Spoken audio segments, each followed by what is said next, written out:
We've always had a relationship with the sun, but that relationship was based on its position in the sky, to mark the seasons for planting or harvest, to be awed in wonder by a chance eclipse.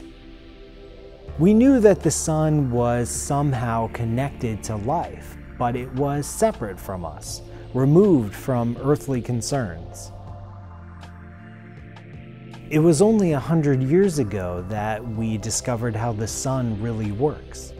We figured out that nuclear fusion is what's able to power the sun for billions of years. We learned that the sun has powerful magnetic fields that generate sunspots or create strong flares and storms. We unlocked the secret of photosynthesis, the basis for almost all life on Earth. That new knowledge changed our relationship. We started having new anxieties. We no longer stress out over an eclipse, but instead worry about the effects of UV damage or the effects of a massive solar storm on our electronics. But that new knowledge also creates incredible new opportunities. By learning how fusion works in the sun, we can learn how to create safe, reliable nuclear power on Earth. We're also researching ways to create cheap, renewable energy using solar panels. And the sun may even revolutionize space travel. We're already testing solar sails, which allow spacecraft to travel throughout the solar system without using any fuel at all.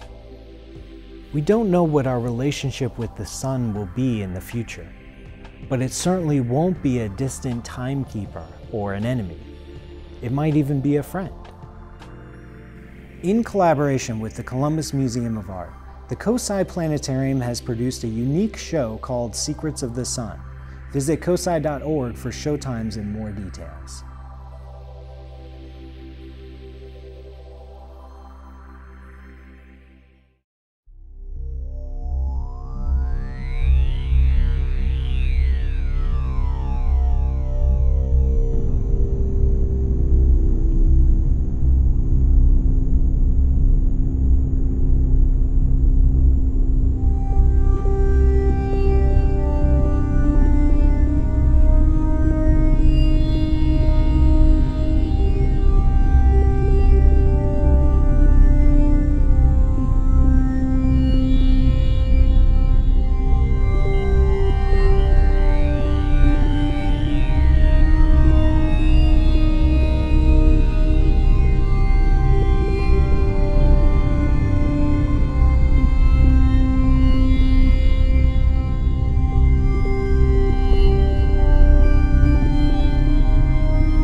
Next question, it is mentioned in the hadith of the Prophet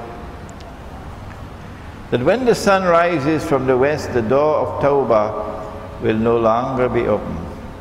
How would you interpret this hadith, having stated that the sun has already risen from the west? My view, my understanding of this sign of the last day, you know the 10 major signs. I'm not going to test you tonight, so you get away. Number 1, Dajjal. Number 2, Gog and Magog. Number 3, the return of the son of Mary. Number 4, Dukhan, smoke. Number 5, Dabbatul Ard, the creature, the beast of the land. Number 6, that the sun would rise from the west. Number 7, 8 and 9, 3, Khusuf, plural of Khas, an earthquake, shaking of the earth and sinking down. 1 in the east, 1 in the west, and the third one in Arabia. You had one in Tamansiri, UK a few years ago. And number 10, that the fire will come out of Yemen and drive people to the place of assembly. This one about the sun rising from the west. I am getting lots of emails, so many, from people who are presenting so much sophisticated argument concerning polar magnetism and providing evidence that one day the earth is going to stop spinning in the direction it is now spinning and is going to spin in the opposite direction. I am not stopping you from having that view. That's your choice. It is just that I differ with you. Am I not allowed to differ? Huh? Even if 999 out of every 1,000 hold the view that the sun is literally going to rise from the west one day, that's their view. Why can't I have my view? And I am not interested in all of these polar magnetism arguments. It's irrelevant to me. All things are possible with Allah. He is fa'alul lima yurid. But my primary source of guidance is the Quran. And so it is to the Quran you must turn if you want to convince me. The Quran informs me that the sun rises from the east. The Quran says so, that the sun rises from the east. It does in Malaysia, doesn't it? From the east. Yeah, okay. And the Quran further tells us, La tabdila li khalqillah, that there is no change in Allah's creation. So nature is uniform. And so a literal understanding of this hadith would be in conflict with the Quran. This is my opinion. I don't see why I should not be entitled to have my opinion. You can differ with me, I don't mind. What about Tawbah? I said that the sun is already rising from the west. The hadith is speaking about a false sunrise. The true sunrise from the east is Allah's sunrise. And the false sunrise from the west is Dajjal's sunrise. So where do we see Dajjal's sunrise from the west? I say Dajjal's sunrise from the west is modern Western civilization. Modern Western civilization shines like a sunrise that there's never been in history. It is absolutely unique. There's never been anything in history comparable to modern Western civilization. And the only way I can explain modern Western civilization is by accepting that Dajjal is the architect. That it has risen from the West and it constitutes a false sunrise, and that this is the fulfillment of the prophecy of the 10 signs of the last day. That the door of Tawbah should be closed, this is a more difficult one. My view, and I can be wrong, is that Allah's Messenger is not talking about Tawbah for all of mankind. In Akhirul Zaman, one people stand out. One people. And they are Banu Israel.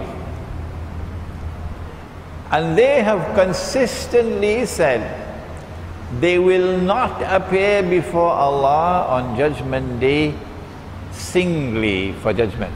No.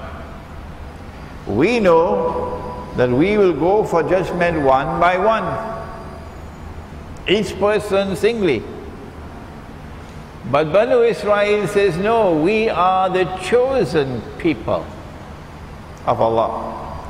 And so we are going to be judged as a people, not as individual Jews. And as a people we will get salvation, and as a people we'll all enter into Jannah. So it is as a people that the door to Tawbah is now closed for you. And now Tawbah is available only for individuals, not for the community. And Allah knows best.